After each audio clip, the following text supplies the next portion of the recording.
Let's be honest. You crack a pack, you check the rare. These are the top 10 rares and mythics you most want to see in Core Set 2020 Draft.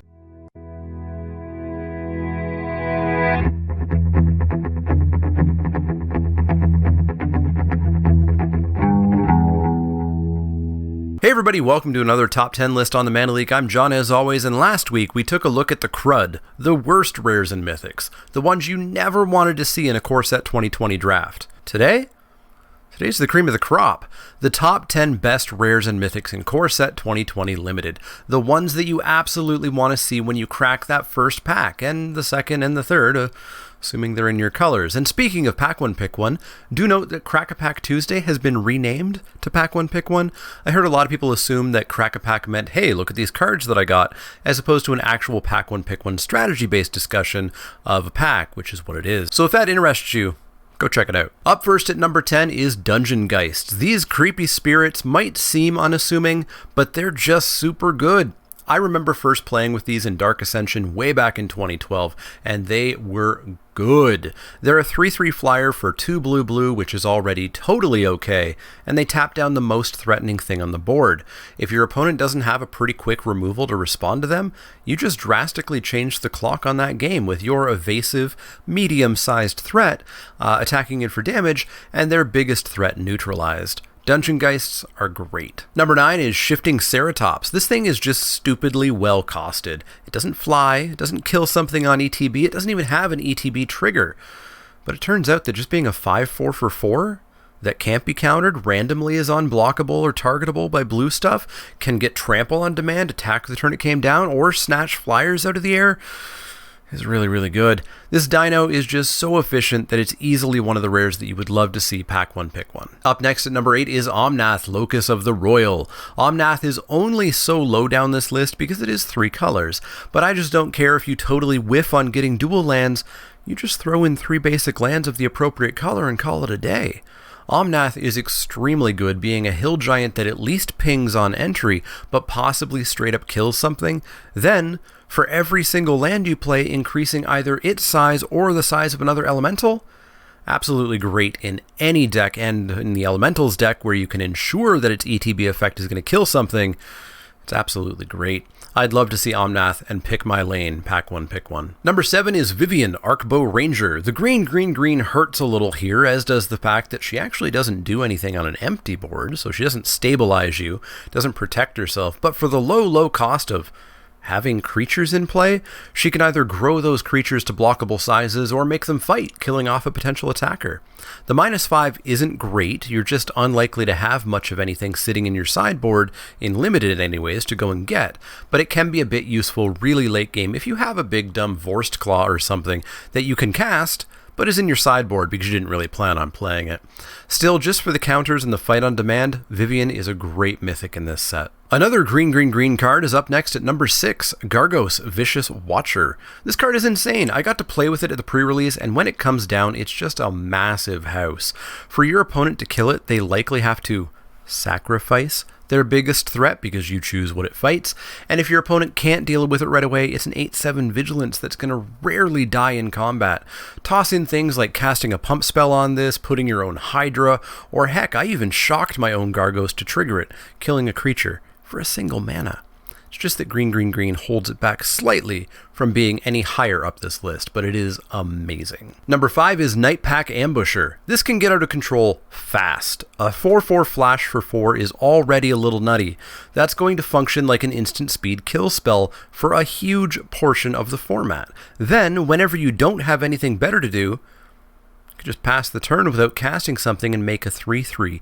Even if your opponent deals with the ambusher a few turns down the road, you've potentially amassed an army of wolves. This card's great. I'd love to see it Pack 1 Pick 1 every single draft. Coming into the top 4, we'll cheat a little bit, as we always do on these lists, with an entire cycle of cards, or almost an entire cycle. Cavalier of Dawn, Gales, Night, and Flame. Thorns is fine, but it just misses so much on every aspect of it. It's not trample, it's reach. It gives me a land instead of a creature. It returns something to the top of my library instead of to my hand or the battlefield. That I don't consider it to be a top 10 rare or mythic. It just doesn't quite hit in there. I'm still first picking it probably in the pack that it's in, unless there's perhaps a murder or something. But it's not going to make this list. Gales is my standout of these four, but they're all just great. Being a big and or evasive creature on their own, having powerful ETB effects, having a solid if not great effect when your opponent does deal with it is just fantastic. Similar to Gargos and Vivienne, the triple color cost hurts these a little bit, but these are cheap enough generally that you can expect to cast them most games, assuming you're not doing something silly like trying to splash them. Gargos, it's a 7-drop, 8-drop, 7 or 8-drop, whatever it happens to be, is not something you can absolutely guarantee you're always going to be able to cast, whereas the 5-drops that these Cavaliers are, is a bit easier. Great first pick cards here. Number 3 is Voracious Hydra. This card's insane, even at 6 mana, so X equals 4. You're looking at either a 4/5 that fights and kills the majority of the format, or an 8/9 trample that's going to kill everything in the format. This card scales so well. I wouldn't even be terribly upset casting it for 2 and making it a 4/5 if I had stumbled a little bit in the early game and really needed a creature and was being heavily pressured. A 4/5 trample for 4 is going to stabilize me. If you can get to even the mid game, this is going to be an absolute must deal with threat because of that trample. And of course, if you live the dream, casting this with Gargos on the table, meaning you get to pump X up by 4 mana, I want to draft this card forever. Number 2 is Mu Yanling, Sky Dancer, a really cool design here in a Planeswalker that only actually has one ability the turn that she comes down. She can only shrink a creature. But assuming she takes no damage, the very next turn she builds an almost Sarah Angel. She then proceeds to pump those out with semi-regularity that can be exceptionally hard to deal with, as a 4/4 flyer as early as turn 4 is an absolutely massive threat. It'll block nearly everything trying to attack Yanling and just be a giant headache. Honestly, you don't even want to ever really bother ultimating her. You'd rather just alternate shrinking creatures and making a 4/4 every time that you can. Absolutely incredible Planeswalker for limited, nigh on impossible to deal with after that first bird comes into play. Easily one of the best rares or mythics in the set. Our final card, the absolute best rare or mythic for Core Set 2020 Limited, is Chandra, Awakened Inferno. Her uncommon version is an extremely powerful uncommon. Her rare version is so build-aroundy that I don't even want to pick her generally. But her mythic version is lit, as the kids say. Can't be countered is cute, doesn't super matter in Limited. But her plus, that's right, +2, is giving your opponent a Curse of the Pierced Heart. And they stack. They stack real good. If you need to defend yourself, sure, let's wrath the majority of non-elemental creatures in the format by dealing 3 damage to all of them.